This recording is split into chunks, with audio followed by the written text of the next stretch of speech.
So you don't date down, period. I love You don't that. care how cute they are. Doesn't matter. You want, as a female, equal or one step higher. Why? The woman has to feel safe with her man. So she has to have that guy that she feels has got her.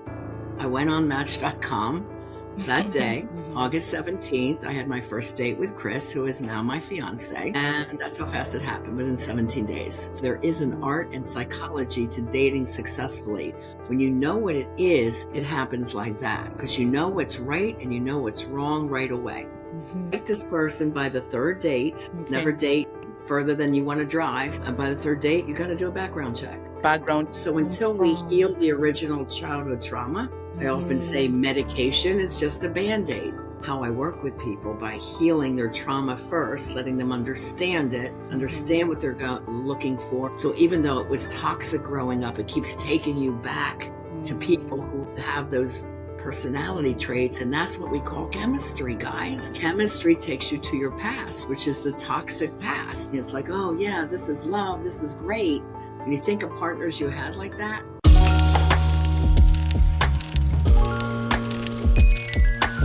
Hello, everyone. Welcome back to our podcast. On today's episode, I have another fantastic, amazing guest. Her name is Riana Milne. Welcome, Riana. Hi, Zaki. Thank you so much for having me today. I'm so happy to be here. Sure, you're welcome. So a brief intro on Riana. Riana is a licensed mental health counselor for over 25 years.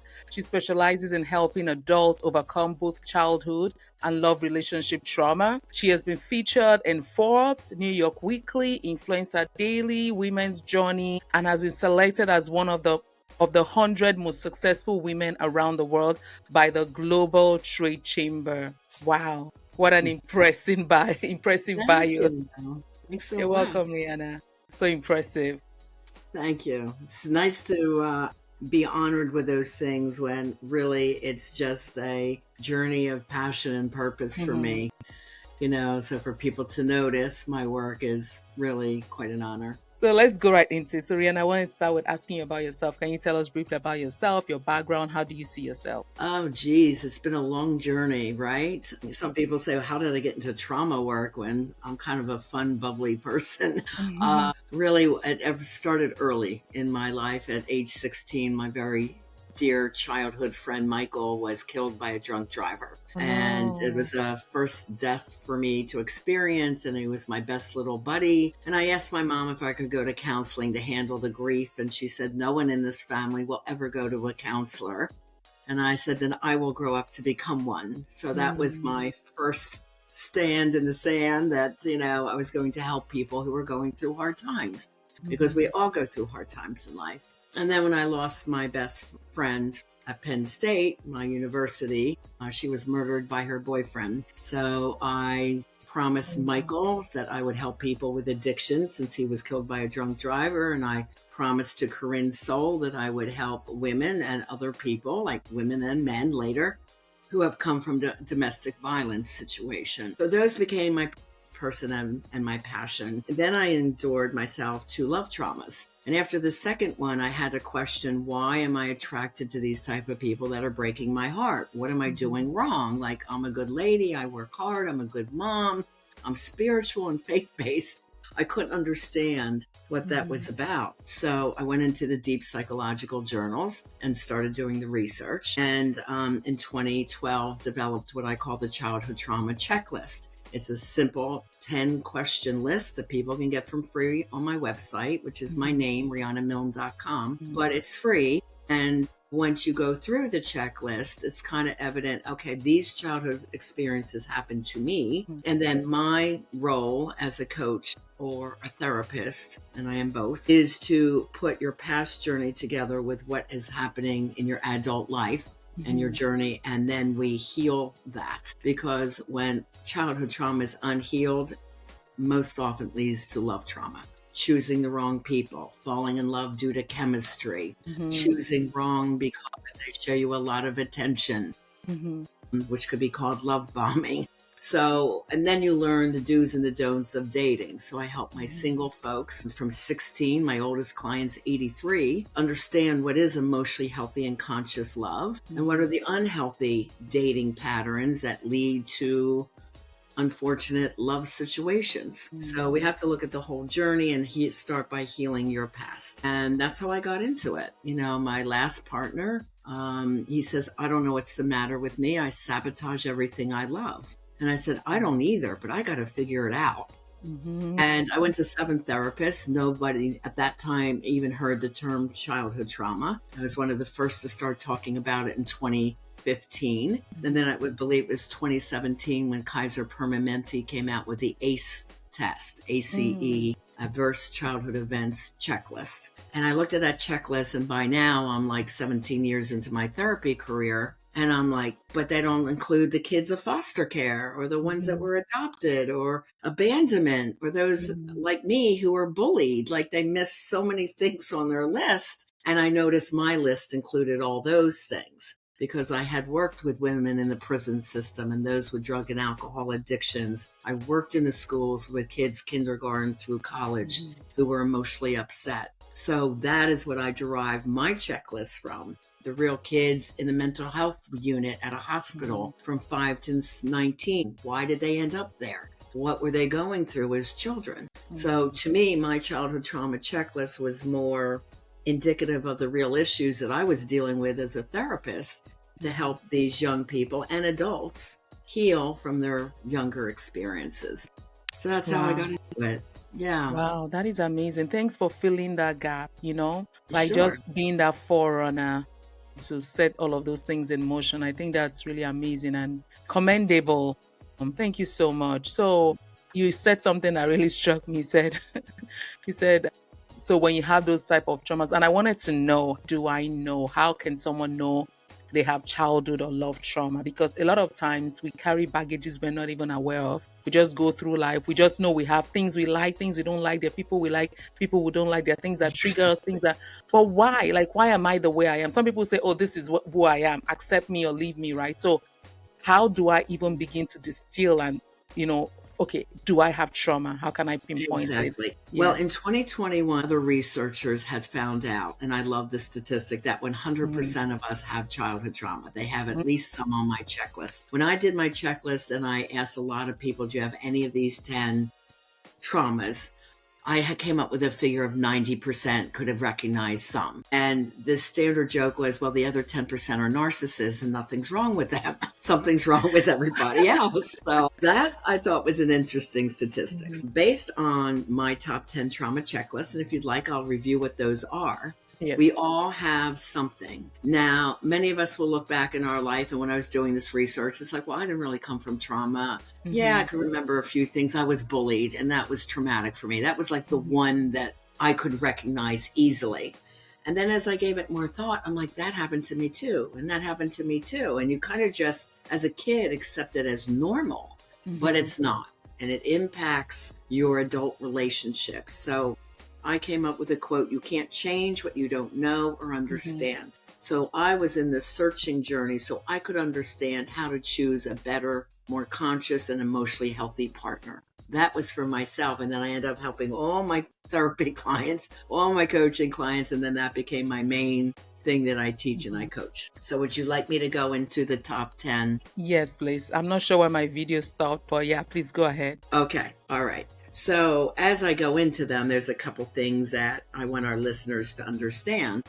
That first of all, childhood trauma goes through at least 3 generations. So if you recognize you had some traumas, so did your mom and dad, and so did their parents. So that's part of our journey in the healing, recognizing what some of their traumas might be and forgiving their weaknesses as parents because they came into adulthood with traumas that were not healed. Okay. Yeah. And second, this is not about blaming them or feeling ashamed yourself because you're just a child. You were just a product of your environment. So the first of the 10 is, was there any addiction in the family? Okay, so drugs, alcohol, gambling, porn use, hoarding, eating, spending, networking, like being on your computers, gaming, any addictions that took away from the attention of the kids. Second one is verbal messaging. What kind of messaging did you hear? Did you hear things like, I'm proud of you and that's okay, you didn't win, you did your best? Or did you hear messages around, you're not good enough, pretty enough, you're too fat, change your outfit, that doesn't look good. What kind of messaging did you hear? And did you hear the words, I love you? Very important. I'm part of the baby boomer generation, and this was an interesting little off the cuff survey. I was on the beach with 9 of my friends in my age group, and none of us 9 heard I love you from our parents, which I thought was very interesting. So that was a generational miss for us, right? We just didn't feel that warm and fuzzy. Okay, so going on. Verbal messaging also includes, how did mom and dad work out an issue? Did they yell and scream at each other? And did you grow up then thinking that was normal? When I'm upset, I yell and scream at my partner. And then that's how you're pushing them away. So the verbal messaging is a very important part of love success. Okay, the third one is any emotional abuse or abandonment, emotional or physical abuse. The next one is abandonment. So there's fault and no fault abandonment. And no fault abandonment would be someone like who happened to die early or was deployed for war for their country, or actually travel a lot on the road, and that's how they supported their family. They thought they were doing a good thing by, I'm going off to work and bringing money home to support the kids, but in a way that was an abandonment, even though it was no fault. And a fault abandonment is never being active in your child's life, being in their life while you're together, but barely seeing them if the couple splits up. And you can also have an emotional abandonment with a parent right in the home. This could be an example. The father works all day, comes home, eats dinner, then goes to the home office. Doesn't go to his kids' sport events or plays or any school events because he's, quote, too busy. He's just not emotionally connected. When I was working in schools a lot and with children, I often used to hear Miss Riana, I don't want to go to my dad's. He just sits there and watches football all day. They never plays with me. I'm just in my room on my computer. So they don't want to go to their dad's house. So things like that are a feeling of abandonment. Okay. All right. So the next one would be if you were adopted, part of foster care, or had to go live in another folks' homes, whether it's a family friend, a grandmother's, or an aunt, or you just didn't want to be home because maybe one of your parents had an addiction, or there was a lot of yelling and screaming in your house, or you didn't feel safe. So that's around trauma 6. Trauma number 7, most people can identify with. We call it personal trauma. In some way you didn't feel good enough. So if you grew up as a chubby child and you were teased for that, or you were skinny and a little bit nerdy, but you were smart, you were teased for that. If you're African American in all Caucasian school, you felt different because you were different than most of the children. Or, an Indian student coming into an all-American school. So you have so many different scenarios. A straight LGBTQ child coming out as a teen and not being accepted by peers or family. So there's so many different things that fall under personal trauma. Number 8 is around siblings, just called sibling trauma. Yeah, I was waiting for that to come because I feel like a lot of times okay, our siblings right, bully us. Scenarios for this, Zuki. One is that you felt the other kids or one of the other kids was the golden child, the favored. Okay, so it could have been the star athlete, the smarter student, more handsome, more beautiful, and you just felt you never measured up. Or it could be a sibling that bullied you, or it could be a sibling born with a medical condition that commanded more of mom's and dad's time. They just figured, you're all right. You don't need this much time and attention from us. So those are some of the ones. What are you thinking it was for you? No, I was thinking of like sibling bullying because I feel like growing up, my parents were warm and nice, but I feel like I was bullied quite a lot because I come from a big family. So I had like older ones, so a lot of prodding and just joking, but as a child, you don't know they're joking. You think. But it's not, we have to get back into the child's mind and think how traumatic that was, because I had a really mean sister too. And then my brother kind of bullied me because his friends were doing it. I'm like, stop it. You're my brother. You should be sticking up for me. You know? Right? So when we put ourselves back in that child or teen shoes, we remember how hurtful that was. It was always on our mind, and it was emotionally upsetting, caused us anxiety to go to school. When I see as a counselor kids not coming to school, it's like either something's happening in the school, and I was an anti-bullying counselor, so I snuffed that out right away, or they're trauma at home and they're afraid to leave their mom alone. That's very often what's going on. And I found a lot of kids were diagnosed ADHD because they were not able to learn and they were like not focused. But mostly these were kids from traumatic homes. So I was doing things for my research, like doing meditation in my office before meditation was known to be a good thing. And a lot of schools are doing it as regular part of the morning openings, right? But I had the kids meditating and I was doing behavioral modification in my office. So, I was helping with trauma healing from elementary school all the way up through college students. I had one high school girl in Hackensack High School, New Jersey, came in one day, Miss Riana, my family moved out on me. I'm like, what do you mean? She goes, well, my dad had a new girlfriend. She was young and didn't like me. And my mom's in Jamaica and doesn't speak English, and she's not here in America. I go home Friday afternoon. There's no electricity, a little bit of food left for me, and just my furniture. Everything else was left. So these are the kind of traumas I'm talking about that are on the severe side. Right. Yeah. So then I had to get Division of Youth and Family Services involved and had all the kids rally around and bring her care baskets and food and toiletries that she needed. And then we got her placed in a home so she could finish school and got her scholarships so she could go off to college. So you never know what you're going to be dealt with when you're a counselor in schools and working with young people. But all right, let's keep moving. So trauma number 9, there's actually 2 of them because there are more than 10 traumas. These are just the top 10 that I saw in my populations of who I worked with. And number 9 is a combination of 2. Number 11 had to be moved down. And when I made the list, it was number 11, which was called community trauma, because there was not a lot of that. And now it's like number 1. COVID falls under community trauma. So we all had issues around COVID, whether we lost jobs or had to stay home or our kids stayed home from schools and we had to rework our schedules. And the students who couldn't go to school had trauma. So, and they're afraid when their parents go off to work, or they're going to get sick, or they're going to die with all the death messages out there on television. I mean, we are all globally impacted by this community trauma. But it also includes our Mother Nature events, floods, fires, hurricanes, like mass communities wiped out.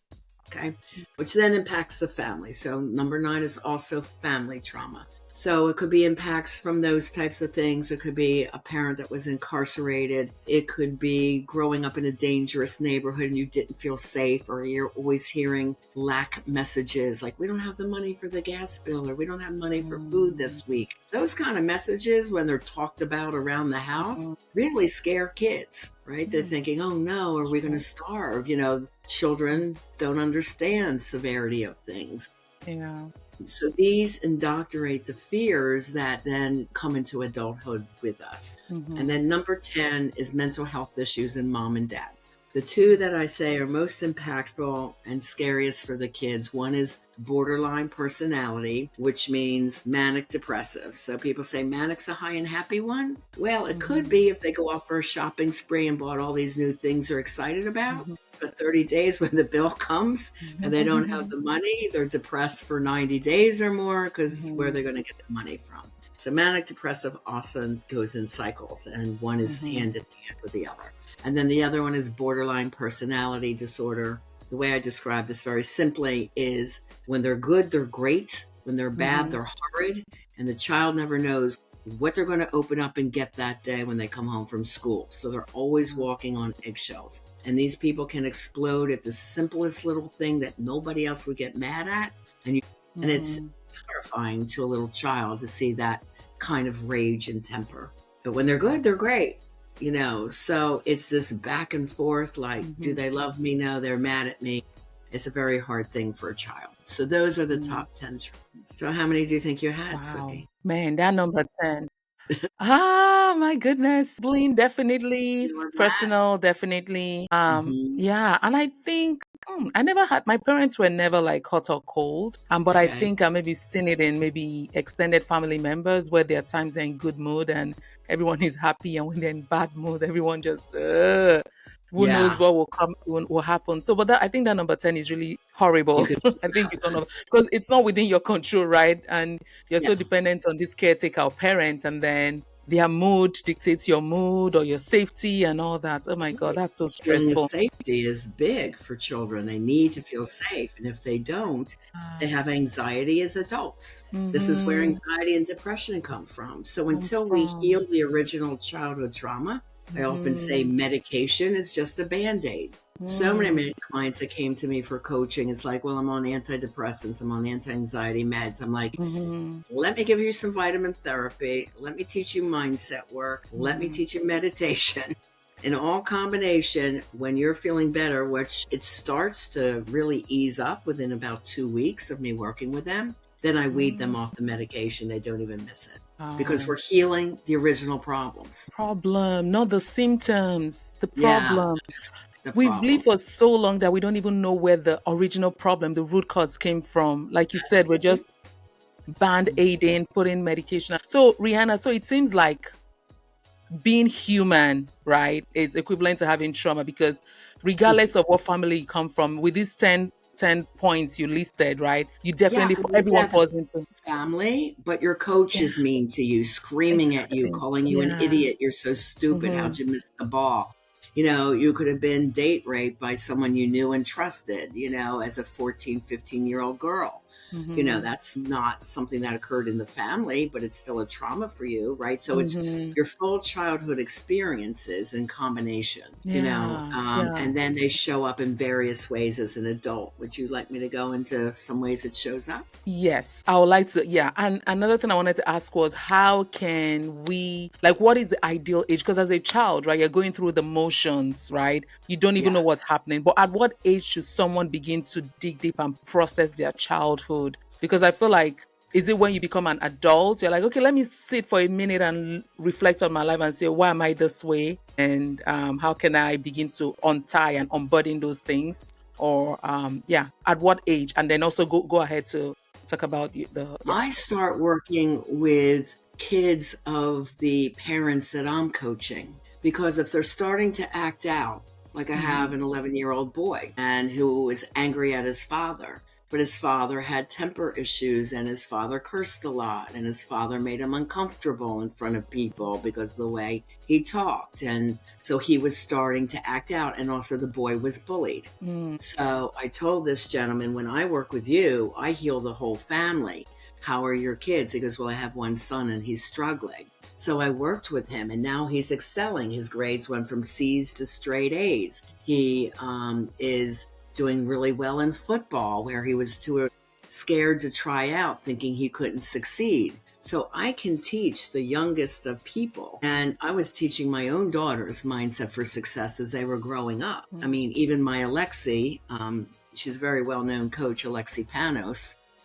When she was 5, she was watching Save the Children commercial in Africa. She goes, Mom, I want to go save those kids one day. I'm like, hon, that's a beautiful dream. I think Mhm. that's an amazing goal. You can make it happen. Anything you want to do in your heart, you can deliver it. You can do it. In her 15, she wanted to be a singer with a top pop rap artist at the time. Lo and behold, the spirit were spiritual. So the world aligned that I happened to run into this artist in a club in Miami area. I said, I have an artist for you. At that time, Rodney Jerkins from Darkchild won her, and Timberland wanted her to sing, and Mm. so did this other artist. That was the first offer. She took it. She goes on world tour. She ends up in Africa. Looks down from the Wow. tour bus and says, you know what? Now's the time that maybe I can help these kids. Mm. So she ended up with her best friend, Tennille. They have a charity called EPIC, EPIC, Everyday People Initiating Change, because she goes, Mom, I'm just an everyday kid. What can I do? And I said, you'll figure it out. You two will figure this out. And her father is affiliated with the UN. They got a host family in Tanzania, and they had put in 31 working water wells, fresh water wells around Wow. Africa It's since fantastic. being young kids. So, her journey since learning mindset at 5, 6, 7, throughout her whole life with me was just amazing because I started Mhm. learning it when I could go to counseling. I'm like, I guess I'll read books of the masters. Tony Robbins, Deepak Chopra, Marianne Williamson's A Course in Miracles. So I was learning mindset at 16, 17. You Wow. see, so it doesn't mean we don't go through hard times and challenges. We do. But now we have the mindset to heal those challenges, grow from them, learn from them, be better because of them. And Mm-hmm. both of my girls are very, very successful today. And were out of the home on their own by 19 years old and doing their careers and married amazing men and I'm grandmother of 6. So, Wow, nice. teaching your kids mindset when they're young is amazing. So that's one thing I always check in with my clients. How are your kids? When you learn this, you're going to start teaching your kids this too. And then the whole family changes and grows. Okay. Okay. Yeah. Yeah. Thanks. Okay. Yeah. So Yeah. how do these things manifest? You were gonna. Okay, good. We'll have everyone on their edge of the seat, how they show up. Okay. Well, if you happen to have your lady and you have a jealous boyfriend, okay, a Mm-hmm. jealous partner who's controlling, that means he had verbal messages of hearing he's not good enough. And he could have also been bullied or teased by a girl he liked and she rejected him. Mm-hmm. Again, these experiences of jealousy control comes back to I'm not feeling good enough. Mm-hmm. Impulse can be from someone who came from a poor environment. They worked hard in school, became successful. So now they want the shiny red sports car and they know they're not quite ready for it, but it's like, I want it anyway. I'll figure it out. And then the wife is upset if he comes home with that. And it's impulse, impulse because they want it now. And they don't think through the consequences. This is where chronic cheaters fall into line. High on impulse. My wife rejected me, so the waitress at the cafe is Mm-hmm. flirting with me. I'm going to come on to her because that makes me feel good.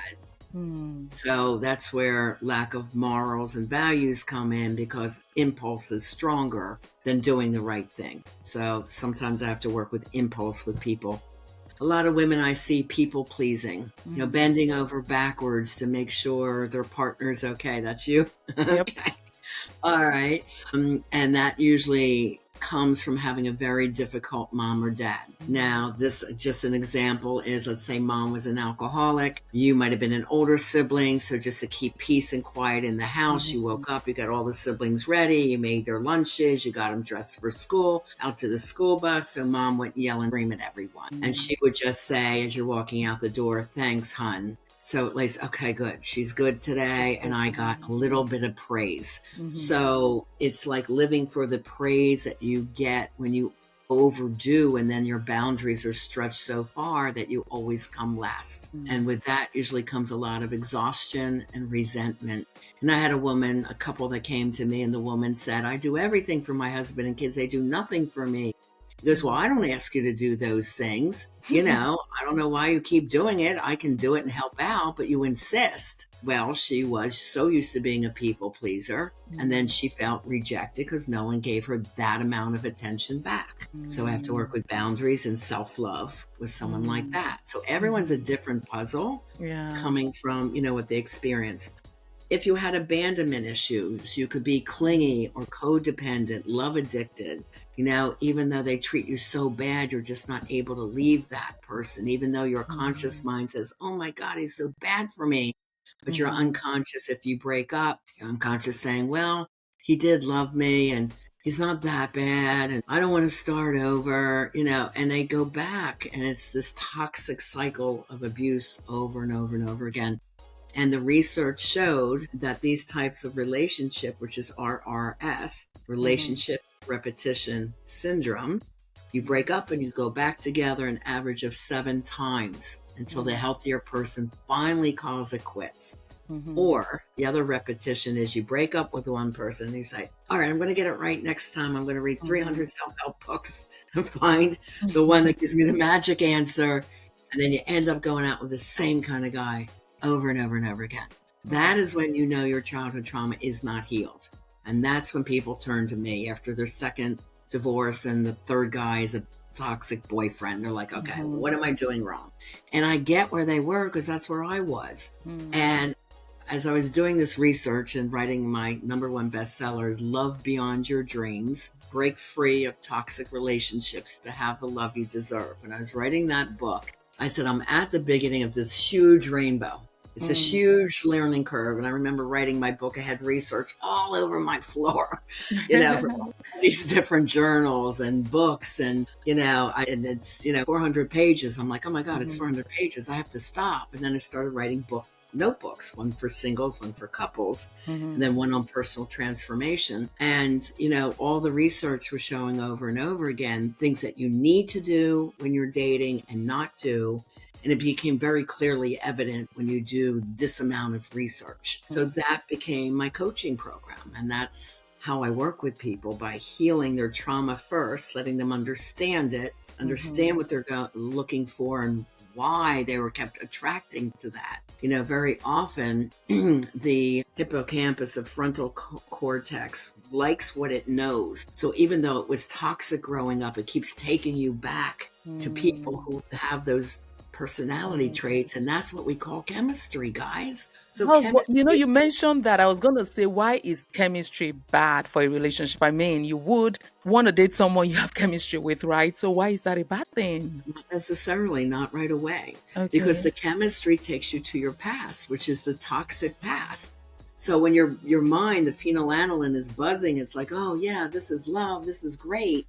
When you think of partners you had like that, very often, or someone says, oh, this man's finally loving me exactly as I should be, but he's love bombing you, and that becomes obsessive control from a narcissist, right? People are like, why do I keep attracting someone like this? Well, let's talk about your relationship with mom and dad. Let's dissect that and see where that is coming from, that you're attracted to someone because you don't have enough self-love, that you count on them to love bomb you so you feel good enough. Why is that happening? That's up to me to find that out, figure it out for them. Then I heal it. So it's a huge puzzle for everybody, but you are attracted to what happened in your past. That's what chemistry is. So you have to be smarter and know the do's and don'ts of dating. I say there is an art and psychology to dating successfully. When you know what it is, it happens like that, because you know what's right and you know what's wrong right away. Here's an example. I was single for a while when I chose to be single, when I was growing my coaching business from a local office in Delray Beach, Florida, to the world, and writing the notebooks and the books and the research, right? It's a process. No time for a relationship. So I consciously chose I'll go out with friends, have fun, but I'm not looking for a partner at this time. Then I turned 66, and I said to my friend James, August 1st, I remember the date. Well, it's August 1st. I'm going to be 66 in September. It's fine. I find my life partner. He goes, just like that, Rihanna? I said, yeah, it's not going to take me too long because I made a decision and I know what to do. So I went on Match.com that day. I had a couple people I was talking with, a couple of dates. August 17th, I had my first date with Chris, who is now my fiance. And that's how fast it happened, within 17 days. So when people are telling me they're on these apps for 2 years, 3 years, I'm like, what are you doing? Like, this should not take that long. And other people who have come through my programs, like, oh, I don't want to go on apps. There's so many jerks on there. I'm like, there's jerks everywhere in the world, but there's also wonderful people looking for love too. You just have to know what to select. You have to know the right things you're looking for. It's not about the picture, right? It's about who are the people. And do you have the same future vision and moral values and qualities that you can love and respect and move forward together? That, it is, the notebooks are 150 pages. It's a program. It's not a quick fix, right? Yeah. It is a process, but it works. And it's been time tested now 25 years. So these are just some of the things. Perfectionism. A lot of people have perfectionism also because they didn't feel good enough. They always have to prove, or someone that has anger and can't apologize, because they were always told you're stupid, and they're always trying to prove that they're right because they didn't feel smart enough as a kid, or someone in their family was always putting them down. Blaming behavior. If you're always blaming your partner and can't take responsibilities, that's some of the signs that show there's still childhood trauma. And actually there's 7 life areas that unhealed childhood trauma impacts. So briefly, one is physical health. If you keep this stress and trauma inside, research shows you have a shorter lifespan, cardiovascular diseases, GI issues like irritable bowel syndrome, fibromyalgia, chronic fatigue syndrome, eating disorders, sleep disorders. That's one of 7 categories, and there's more. That's just a few examples. Then the second one is like emotional impact. You have shame and guilt, or high anxiety, excessive worry, feelings of helplessness, lack of self-esteem and confidence, difficulty controlling your emotions, things like this. And then third is relationship issues. So unhealed childhood trauma leads to love trauma. And that's why we have to clean it up. Attachment disorders, low trust, poor understanding of the dating interactions, using sex to get love. That's a huge mistake women make.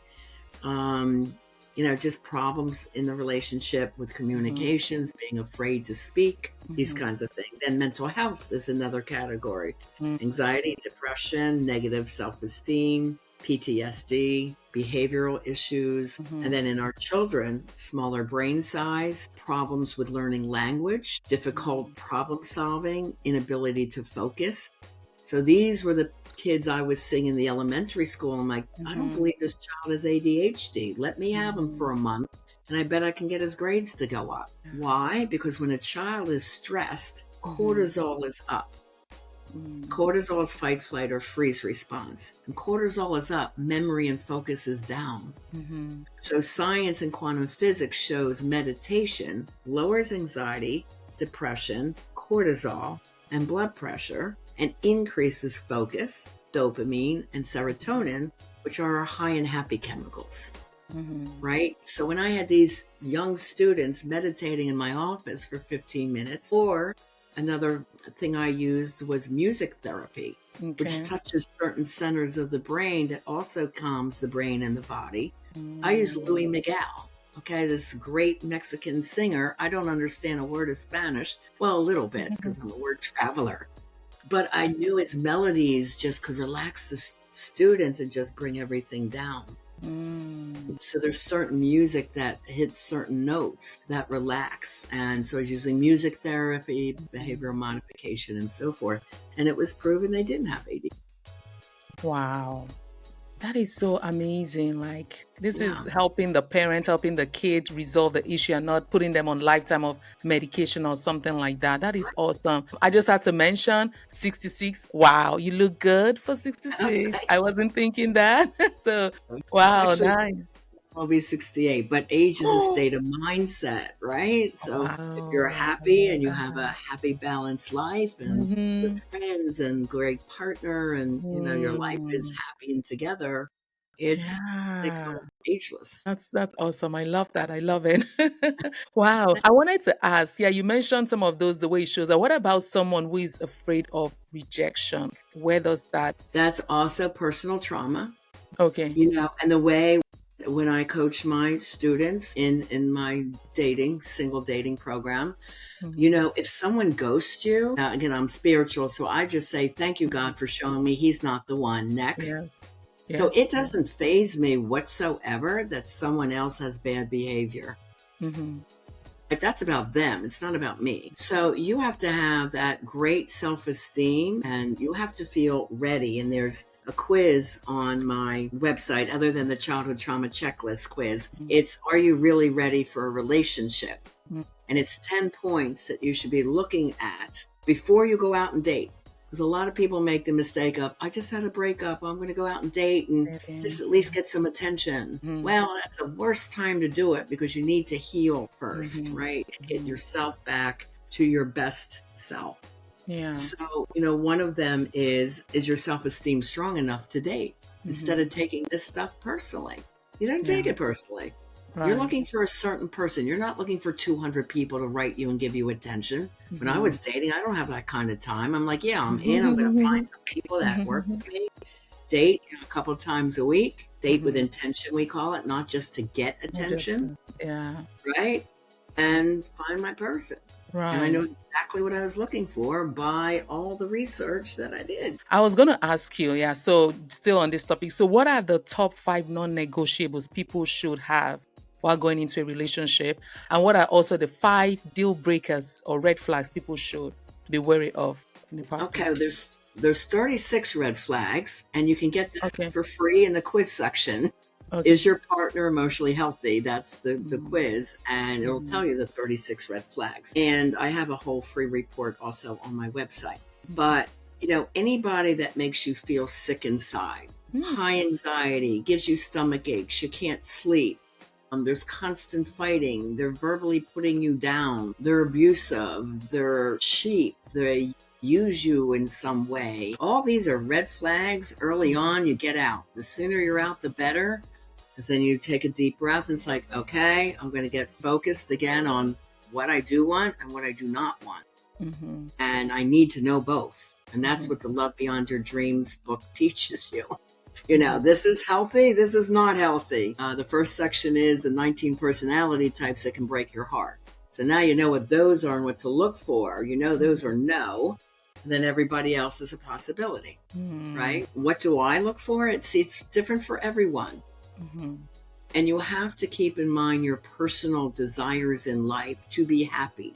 So me, I'm a world traveler. I love cruises. I wanted someone that wanted to travel the world with me and do cruises.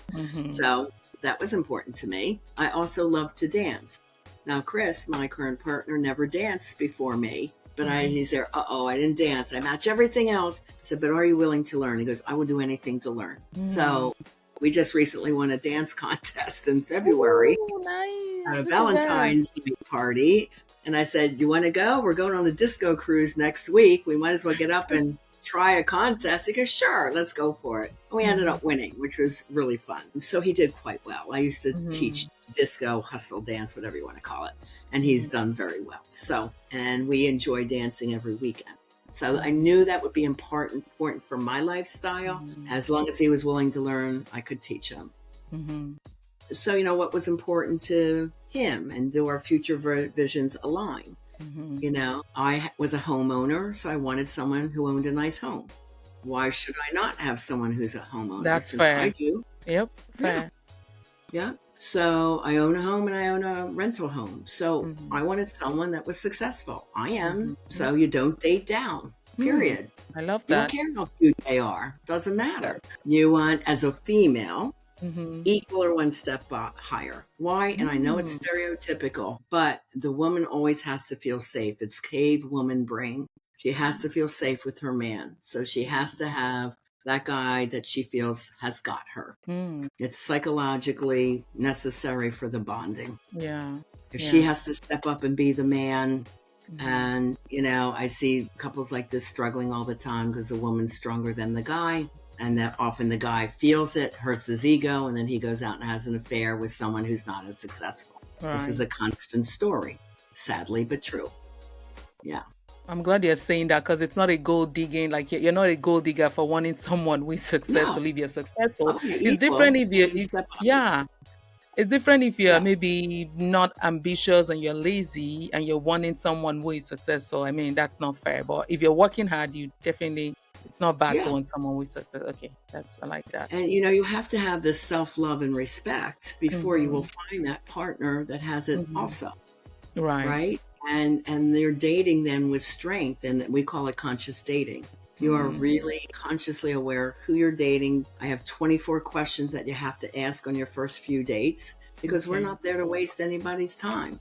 We don't need people buying us dinner. It's like, I'll meet you for a drink and a couple appetizers, whatever, you know, but I never do a coffee date. First of all, I don't drink coffee, and I think that's a cheap date. So I'm like, no. So you wouldn't go for a first date in the park?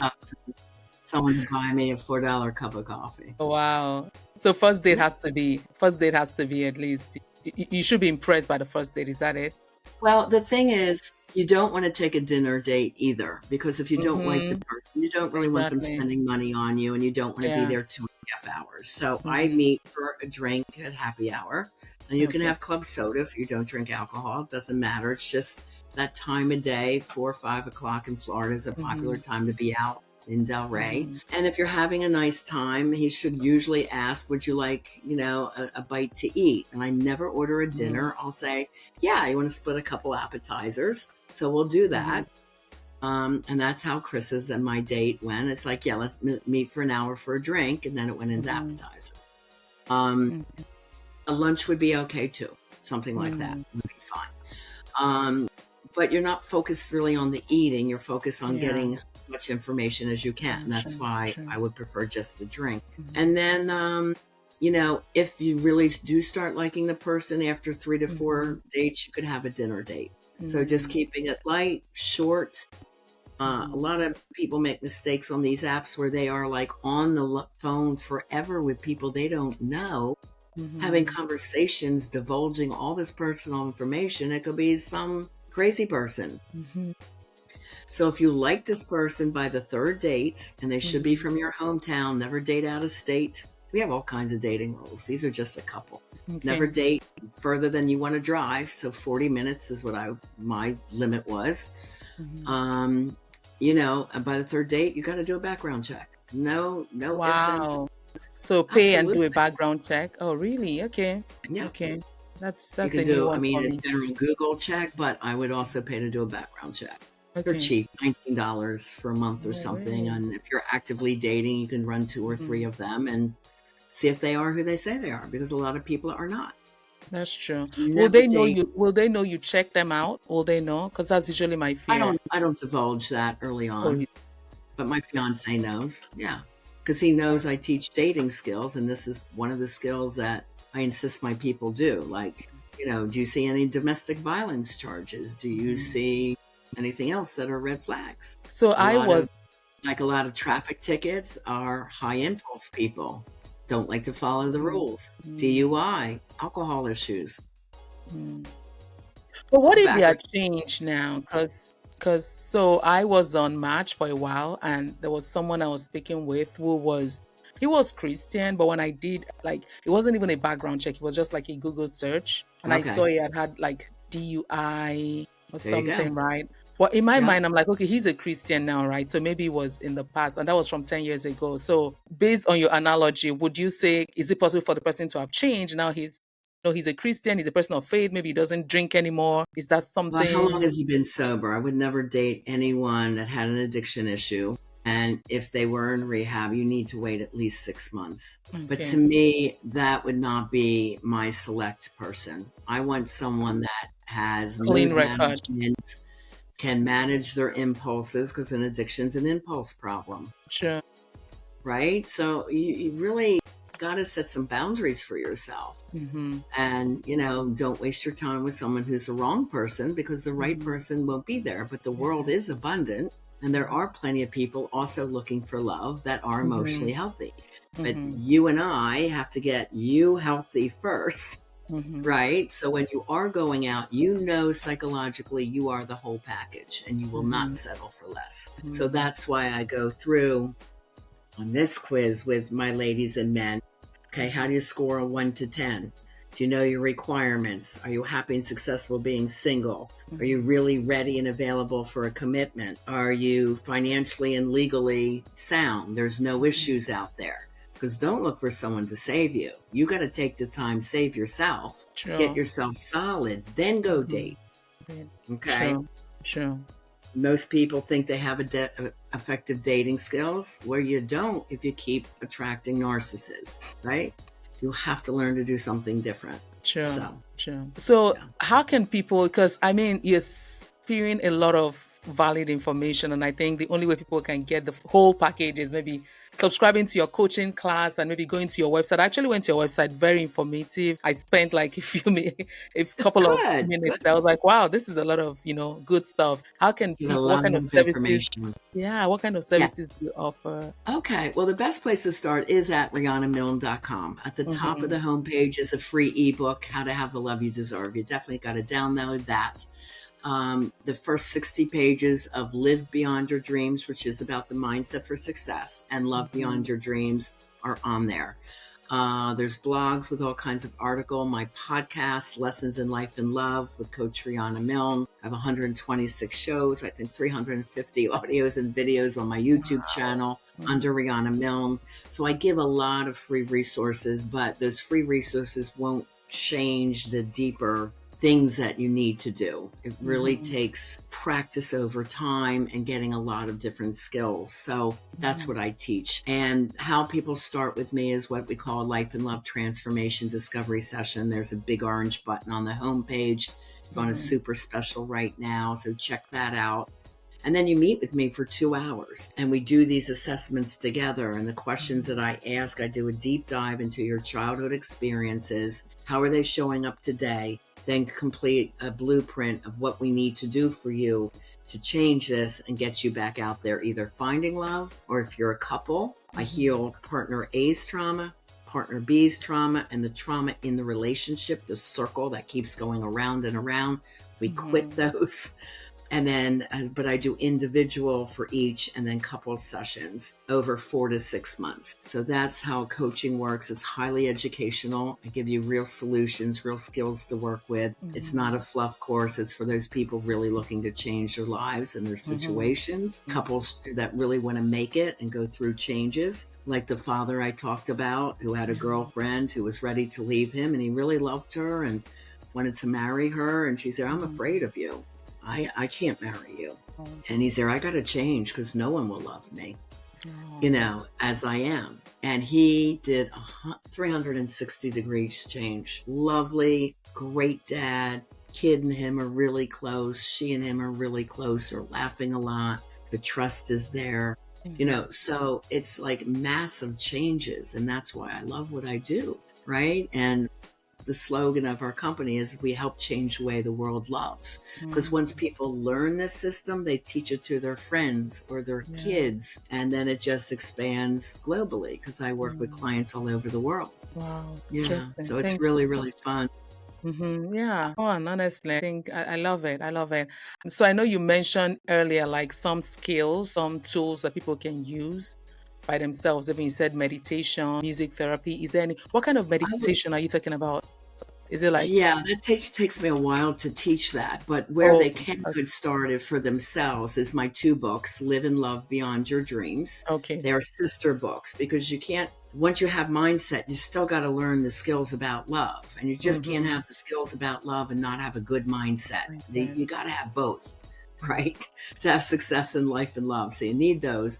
And then go to my podcast and then reach out for the discovery session. That's how people get started. Okay. So buy the book, listen to the podcast, and then reach out for a session. Yeah.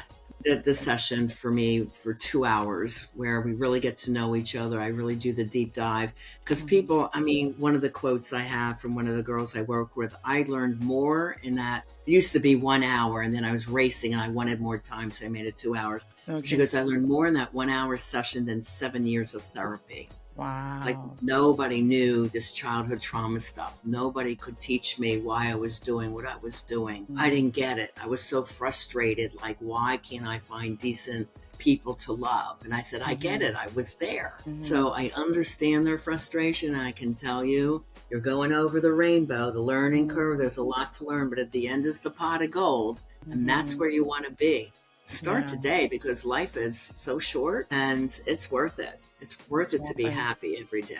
Yeah, true. Yeah. So I'm going to get the name of your book and your podcast again. Lessons in Life and Love. Lessons in Life. Okay. Riana Milne. I'm going to follow you. I'm going to, as soon as this is over, I'm going to go subscribe. Lessons in Life and Love. Okay. Good. I love that. Yeah, and then, awesome. Also look out for your book and all that. So I wanted to ask just random questions as we round off, coming up to the hour. So what would be your advice to someone out there who has probably been in a bad relationship or series of bad relationships, or maybe who is just recently divorced? What would be your relationship to them, your advice to them, to finding themselves again? Just like you said, it's not okay to just rush from one. If they're currently in a bad relationship and they have children, I always say do whatever you can to heal it first before calling it quits. Oh, okay. I have really repaired a lot of relationships, and I say you owe it to your kids so you can look at them in the face and say, I did 6 months of coaching with your mom and we decided to split as friends. That's the worst scenario. At least they're not yelling and screaming and fighting in front of the kids, because now you're putting your own kids in childhood trauma. So before you quit, dedicate to coaching. If your partner will not go, you start, because I can guarantee you 98% of the time, they see you changing and becoming happier and better, then they get scared. It's like, oh my God, she's going to leave me. She's looking good. She's feeling good. She's happy. And then they join in. Okay, so if he won't go, you go. That's number one. If you're single and you're in a toxic relationship, know that this never gets better. It only gets worse. You deserve better. And it's time you do programs called Dating to Mating, healing the childhood trauma, and then learning the dating skills before dating Then we send you out when you are empowered and consciously aware and know exactly what to do. So you're not attracting someone toxic again. It's amazing the partners that my people end up with. And I'm seeing babies being born, and these babies now in high school, because I've been doing it 25 years, right? So then when they graduate, they go on my Facebook page and I can watch them over the years. So this has been time tested and proven to thousands of people. So wow, I love yeah, that. the thing is just get started and don't put up with toxic behavior. Toxic behavior. But is it possible for a healthy person to fall prey to a toxic person? Is that possible? Because I hear of some people initially, but eventually the red flags come up, and some people just want to say, well, he'll change, or I'll love him more. You know, once is a mistake, 2 to 3 times is a pattern. You got to see the patterns that are toxic, and you can say, look, we can go for help for this. If I'm not going, it's like, thank you, just gave me the answer I need. That means you move on. All right. Okay. So a healthy person would immediately leave when they see multiple red flags, but someone who is not healed will remain. Yeah, you don't keep dating. Okay. I see. Yeah, when I went out dating, you know, I could see when, even though I kind of vetted them, I only talk 15 minutes to someone, then I meet them. I don't have long conversations. Like I said, that's a dating don't, just from an app, because I don't know them. And I'm very visible on the internet, so I don't want to keep divulging who I am to someone I haven't met yet. True. So it's like, okay, we've talked for 20 minutes. Why don't we meet out in town? And then I ask the questions I want to ask in person, look at the eyes, the body language, the whole 9 yards that I know to look for. And then I know if it's a one and done date or worth a second or a third date. And by the third date, I know if I see potential or not. It's really easy when you know what to do. That's true. That's true. That's the power. That's the art and psychology of dating successfully. And I have a program, Success in Dating. That's exactly what I cover. And that's a self-study. So anyone can do one of those online courses. I need to go subscribe to all of these. Finally, final question, and it's just, so is it true when they say once a cheater, always a cheater? Is that statement valid, or is it possible for someone to...